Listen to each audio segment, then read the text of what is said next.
Hola, ¿qué tal? Muy buenas. Eh, Hoy he tenido un día en el que he tenido que contestar varias veces a una persona acerca de algunos temas y eso me ha dado lugar pues para grabar este pequeño vídeo donde quiero explicar una cosa.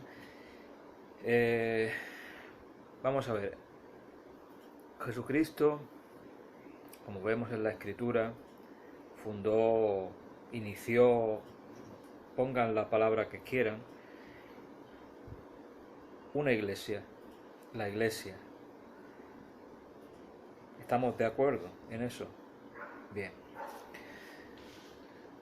La iglesia se funda como un solo cuerpo de creyentes en torno a los apóstoles, ¿verdad? ¿Qué ocurre en nuestros días? Pues que hay muchas personas que dicen estar en la iglesia, pero realmente no están en la iglesia. Están en un grupo, en un grupo en el que dicen que tienen a la Biblia como la máxima norma de fe y a la que prometen obedecer en todo. Cada grupo, cada secta instruye a sus miembros de acuerdo con sus creencias, ¿sí? Porque, fijaos, ¿cuántas Biblias tenemos? ¿Cuántas Biblias hay? Una, ¿verdad?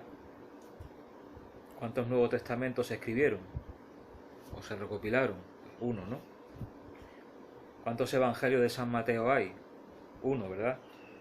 Y así podemos seguir con cada una de las cartas, los apóstoles, etcétera, etcétera, etcétera. Pero claro, ¿qué ocurre? Pues que en cada secta tienen la misma Biblia, o similar, una traducción diferente, varían algunas palabras, pero normalmente usan más o menos la misma Biblia. ¿Y qué es lo que ocurre? Pues algo muy llamativo, que teniendo la misma Biblia, eh, viven, crecen, rezan, oran, estudian la palabra, viven su fe en grupos con nombres diferentes. Pero el nombre no es solamente el problema. El problema es cómo interpretan la palabra de Dios. Porque ese es el problema, queridos hermanos, queridas hermanas.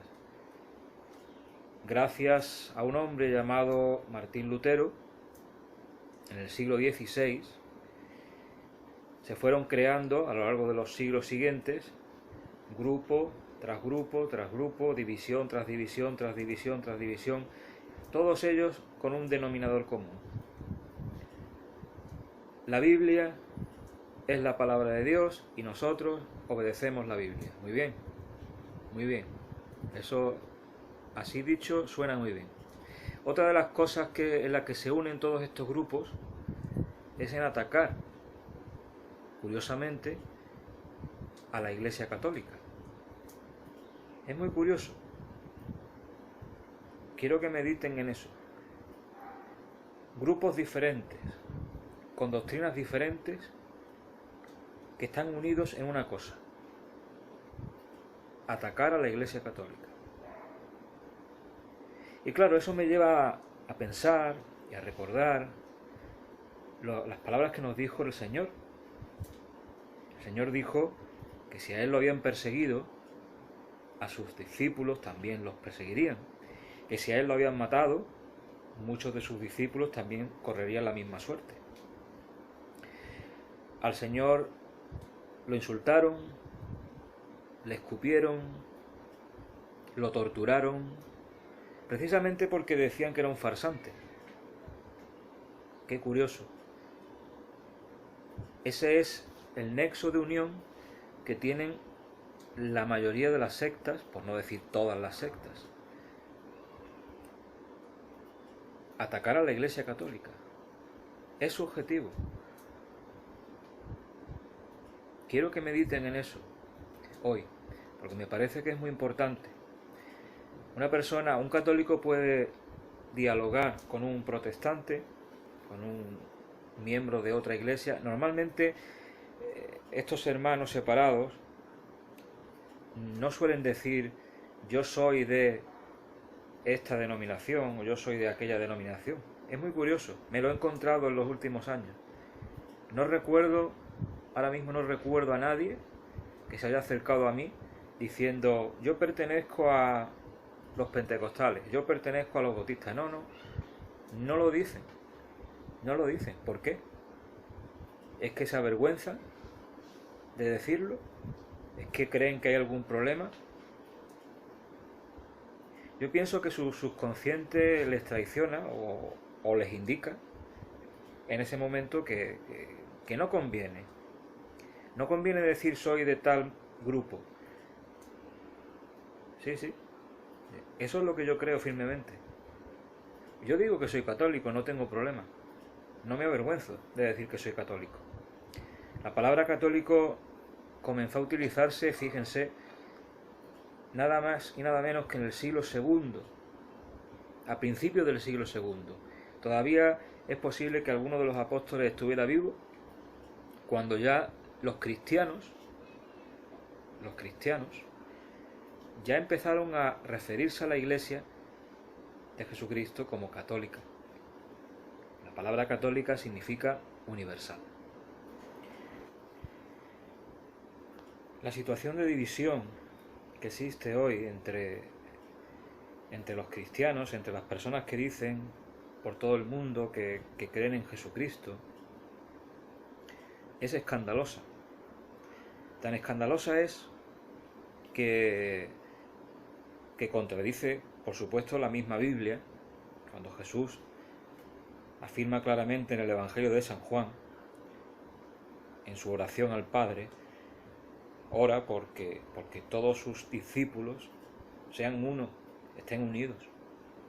Por eso yo digo y afirmo que la situación actual, año 2015, de división, de personas que están actuando a través de Internet, por ejemplo, propagando toda clase de doctrinas falsas, de doctrinas erróneas, de herejías continuas, convirtiendo Internet en una auténtica torre de Babel.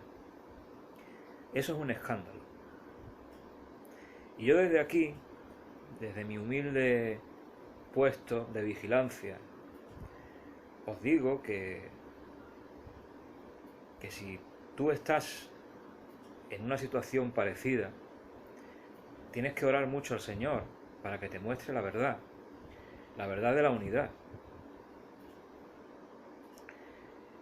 Por supuesto, yo me dirijo sin ningún problema a los católicos también, porque también los católicos necesitamos unidad.